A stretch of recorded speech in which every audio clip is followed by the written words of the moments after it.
excited. Yes. Assalamu alaikum. This is a interview, please.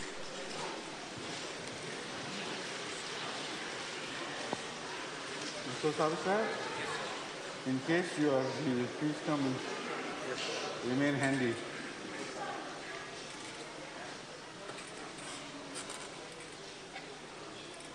Now, already we are familiar with this. Without any ado, let's start with the Krishna session, please. Now, Khan sir, have you organized them already? Yes, please. Assalamu alaikum. My name is Naveed, and I'm not Ahmadi. But last year I was with one of my friends at his place, and there I picked up a book by Mirza Ahmed, and I read a verse in it. Sad hazaran Yusufe binam darin chahe zakin. Right? Sad hazaran Yusufe binam darin. Come closer to the microphone. Last year I was with one of my friends, and I picked up a book there, and I read a verse in the Persian. Please do. Read the verse in the Persian language, which you want to make the subject of inquiry. Yeah. And the verse was Sad hazaran Yusufe binam dari chahe zakin. And I was so inspired after that I started reading about Ahmadiyyat. And I have 3 questions to put, if you allow it. Please do. My first question is, many Muslims believe that there is a Messiah, but he has not yet come. On the contrary, there are people like Ahmadis, they believe that promised Messiah has already come. But there are Muslims who don't believe in Messiah at all. I know. So, what does Quran say about it? What is what? What does Quran say about it? The Quran has prophesied.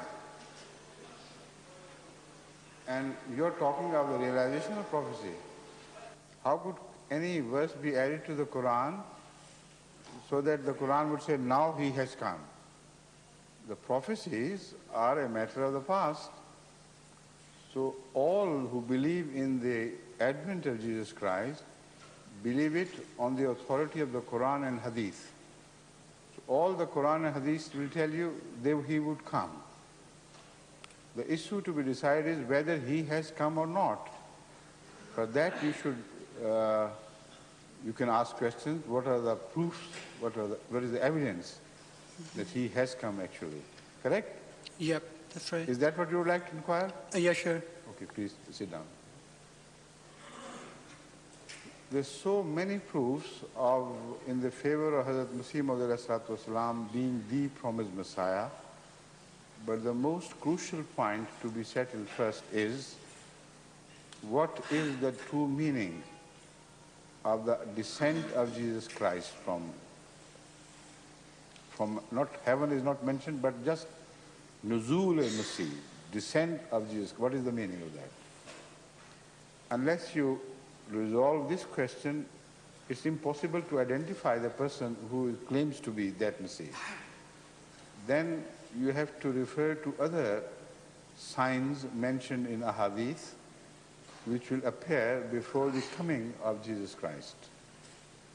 So if those signs are properly understood, and if they are demonstrated to you to have come true, to have been realized, then the claimant to Messiahhood has to be right.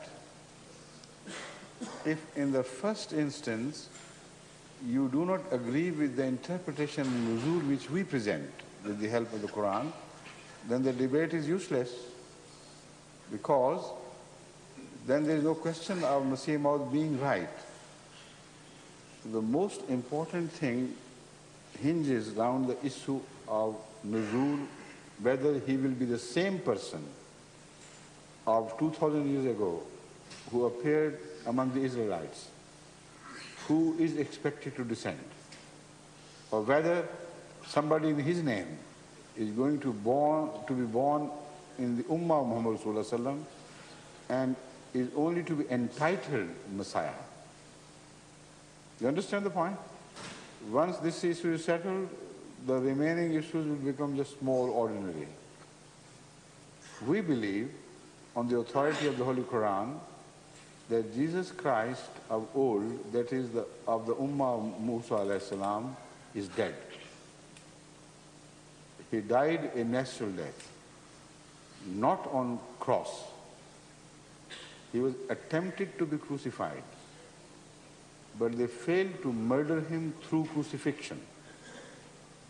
He was redeemed by God, and he was saved from that accursed death. Then he was seen alive, moving about with the same wounds which were inflicted upon him by the act of crucifixion, by his own people. And there is evidence, enough evidence in the New Testament, that his own disciples saw him moving about, but secretly, not in public.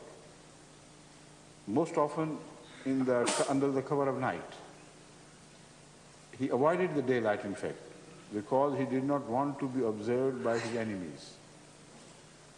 Now, there is such positive evidence on this issue that it's unthinkable to believe that he died once upon cross and then came to life again.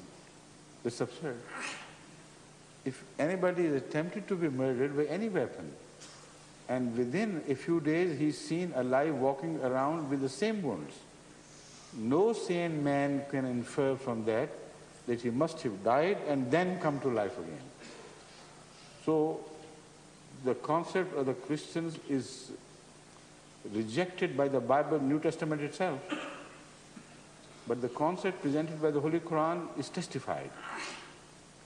Because the Holy Quran says, وَمَا قَتَلُوهُ وَمَا صَلَبُوهُ وَلَكِنْ شُبِّهَ لَهُمْ. They failed to murder him, they failed to crucify him. But the matter was obscured upon them. Shubbiha lahum means obscured. And the proof that shubbiha is used in this sense follows in the same verse. وَإِنَّ الَّذِينَ اخْتَلَفُوا فِيهِ لَفِي شَكٍّ مِّنْهُ. Those of the parties concerned who are in doubt about what happened to him are fi shak, are in doubt. So obscurity and doubt is one and the same thing. مَالَهُ وَمَالَهُمْ بِهِ مِنْ عِلْمٍ. They have no sure knowledge of what happened to Jesus Christ. إِلَّا اتِّبَاعَ الظَّنِّ. But only they are guessing. So if he was crucified, most certainly, and died upon cross, this is exactly what both parties agree. Where is the element of doubt about it? The element of doubt could only be created regarding his escape from death. And that is exactly what the Holy Quran says. They have no sure knowledge of his death upon cross. It's just a guesswork because the body was never recovered, because they themselves they agree that he is seen alive after the crucifixion, and because the Jews also have been demanding from Pilate the body of Jesus Christ, otherwise they wouldn't believe whether he has actually died upon cross or not. So this is the Ahmadiyya belief, that the evidence of the Quran is in favor, and the evidence of New Testament also is in favor of the Ahmadiyya concept that Jesus must have escaped death with the decree of God upon crucifixion. But then he must have died a natural death afterwards. So having finished this part, now we turn to the second part. If the Holy Quran is positively if the Holy Quran positively declares Jesus to be dead, to have died a natural death, then the second part is completed. In the first part, there is a denial by the Holy Quran that he died upon the cross. That I have proved, there is enough evidence to prove that the Holy Quran is right. But what happened to him?